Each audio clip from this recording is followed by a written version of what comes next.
Yo, peep these patch notes. The first Descendant. I don't know if you guys know what that is. It's Yeah. we've talked about it in the past a little bit. We covered it when it first came out in beta or alpha. I can't I remember believe which. it was a closed beta. Wait Yeah. a minute. This is the one that has beta, like maybe. the Stellar Blade level of character models, Yeah. but nobody's complaining about it. Kinda. Yeah, it's got the it's like a glorified Warframe type deal, feels like. I'm sorry, my apparently my internet is just not wanting to work at all. But it does have those so yes, Stellar Blade assets. Yeah, this is it's an Eastern game, so obviously you're gonna have that type of situation.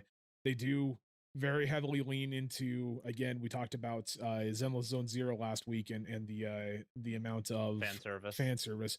They do have a decent amount of fan service in this game. If you guys are connoisseurs of that kind of a situation, they do have a lot of female characters, and the one that we're showcasing right now is one of the male characters, along with Bunny, who is like their flagship of the entire game because she's the hot She's like the bunny tracer lady. of this game, right? Pretty much. Yeah, You know what?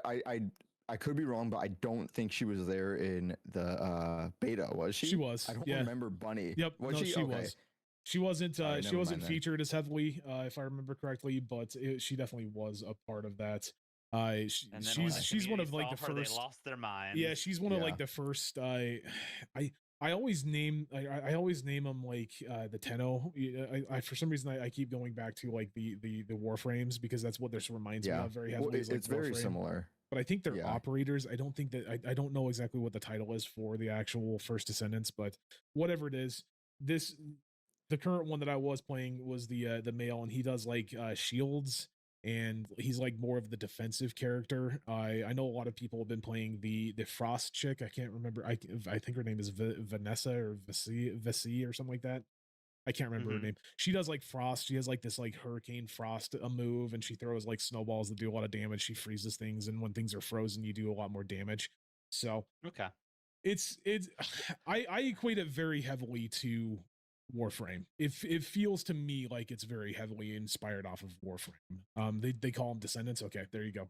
First Descendants. Is it Descendants. Is it based off like gameplay, level structure, a little bit of both? Kind of a little bit of both. Yeah, you definitely have a little bit more customization with your character in terms of like weapons and boosts and everything like that than you have in like Warframe. Right? Warframe is basically your that Warframe. You can have a specific and a specific, very specific version of like that Warframe that has like the weapons and the gear and everything like that. These, if you want to be a sniper, you can be a sniper. If you want to use shotguns, you can use shotguns. If you want to use LMGs, SMGs, assault rifles, you can do all that, and you can kind of build your character a little bit more intricately than you think you can in Warframe. The actual like levels though are like open world, at least from the ones that I've seen so far. So like when you go into an actual level, you can choose to have it private, but most of the time I think it defaults to public. So you're going to be running around with other Descendants. They're going to be doing missions inside the open world, everything like that. So it's a little like a full open world though, right? It's like it's instanced open world. So like you have your main hub area, whatever, and then you go out into the open world and you load between those two to go into each of the individual mapping sections, right? That's what I thought. When we originally like covered this, I know Scruffy, you weren't a big fan of it. You did the little thing when we first it had an identity crisis when we first talked about it, right? We didn't know what the fuck it was trying to be. It didn't know what it wanted to be. It just felt real like gimmicky. I don't know, like real just weak. Like I didn't feel like there was much weight to the whole entire game. Yeah, your moves are weak. I don't know. Moves weak and you're not fam anymore, bro.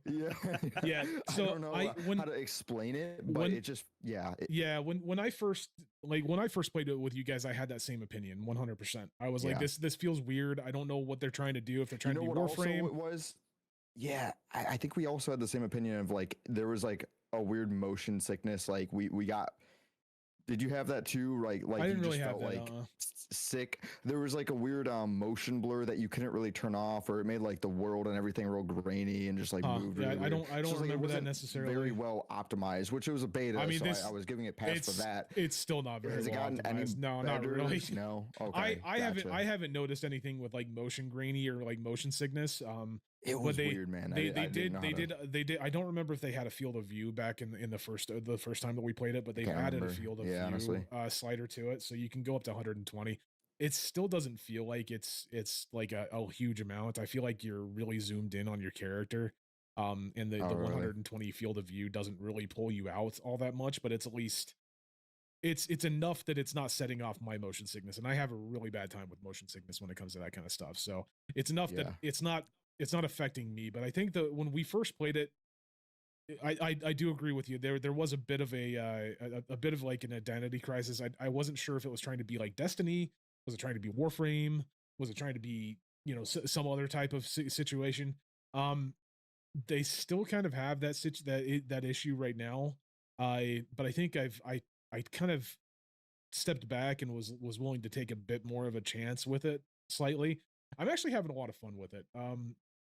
To me, it's something that like you can jump into and jump out of really quickly, right? Whereas like in comparison to like Destiny or Warframe, those kinds of games, Warframe maybe less, because Warframe you can kind of jump in and jump out of pretty easily. But like I thought Warframe was harder to do that with when I used to play. Maybe when you used to play, I remember it being fairly easy to jump in and out of. But yeah, like Destiny, if you're coming to this thinking that it's going to be Destiny, it's a little bit easier to get into. You can kind of jump in, jump out. It does have like raids and like boss battles and everything like that. So it kind of follows that same situation of like Destiny, where you do have those bigger bosses and those bigger battles. I did do one battle. I don't know if it's necessarily on this specific one. This is just like the introductory like mission. I didn't want to give any spoilers, but one of the first bosses, it's still kind of like the introductory boss is like this giant like four-legged like spider boss, or like giant four-legged like mecha boss of some sort. And the one thing that I did like is that like each boss has like soft spots, or like areas that you need to like areas that you need to like target in order to do maximum amounts of damage. And if you're not targeting those areas, you're going to waste a lot more ammo than if you were. From my understanding, I maybe a little bit less than Destiny. I think that like the complexity of the actual bosses is going to be way less than Destiny. I don't think you're ever going to get anywhere near Destiny when it comes to like the complexity of their raids and everything. I feel like their raids are really what like gets real complex and crazy. So I wonder if late game raids could be like that. I would imagine. I would hope so. I haven't personally gotten any of the late game stuff. I've watched Crow Templar do some of the stuff. He's really heavy honestly. Into this game. I think they do as well. That was one of my biggest reasons. I was bored. It was just like. It was only a beta. I didn't play too long, but I was still bored in it. I just felt like I wasn't doing anything like that had meaning. It was just like I was running and killing and running and killing, and that was it. I mean, that's essentially all that I've been doing. Yeah, it does. After a while, I could see it being extremely repetitive. Yeah, which is my problem with a lot of these style of games, and that could just be a me thing. I just can't get into it as much, but. This one more so than others. So I don't know. I'm willing to give it another chance. I haven't yet. Sure. But yeah, I mean it's free to play. You can put money into it. Obviously, it does have microtransactions.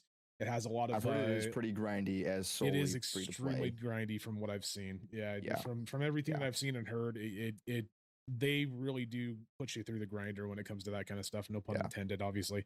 But as of right now, like the very early portions of the game, I've been having a lot of fun with it. I've been playing with a buddy of mine. We've just been kind of dicking around a little bit. I'm not too far into it. I think I'm like rank 3 on this character, and I think like level 6 or 7. So I'm not too terribly far into it. But I've gotten enough gameplay into it to kind of understand and kind of get a feel of what the actual game is looking to be in the future. And I think it does have at least some form of chops to it. Like I do think that it has something that you could as a gamer that likes these types of games, that likes Destiny, that likes Warframe, that likes the looter shooter genre, you could have fun with it for free. and get your money's And there's worth out enough of it. If you content put that a you little, think it'll stick around for a minute. I think so. Again, it's one of those situations. I've not gotten to end game. I've watched people play end game. I know that you can get to the end game extremely quickly, so I don't know if it's necessarily something that you could do for the long haul, or that like would necessarily take you an abnormally long amount of time to do. I think the biggest problem is like the biggest time sink you're going to have is again that grind for other Descendants, because you get one Descendant for free, and then you have to go. I think they give you Bunny for free, and then you have to level her up. But like in order to get the other Descendants, you have to go and do missions to gain certain resources to be able to build the Descendants, right? So each and there's probably, from what I've seen, there's probably an RNG chance to those things dropping from like world events, bosses, everything like that. So yeah, so far seems like it's a decent game for free. I don't necessarily think that I would personally put too much money into it. I took a look at I do know that they have a battle pass. I took a look at the battle pass. It didn't seem too impressive to me. And I've taken a couple of looks at some of their cosmetics.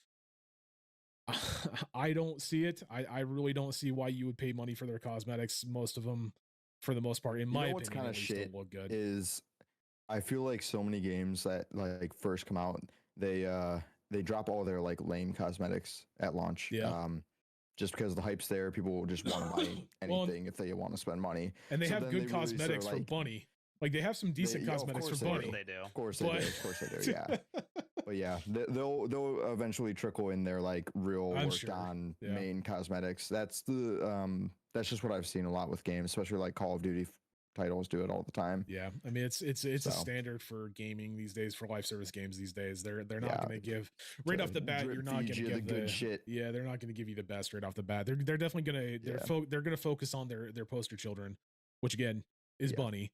She's their poster child, so they're gonna give her the best looking cosmetics and everything like that. But you know, that's pretty standard for most of these Eastern games, honestly.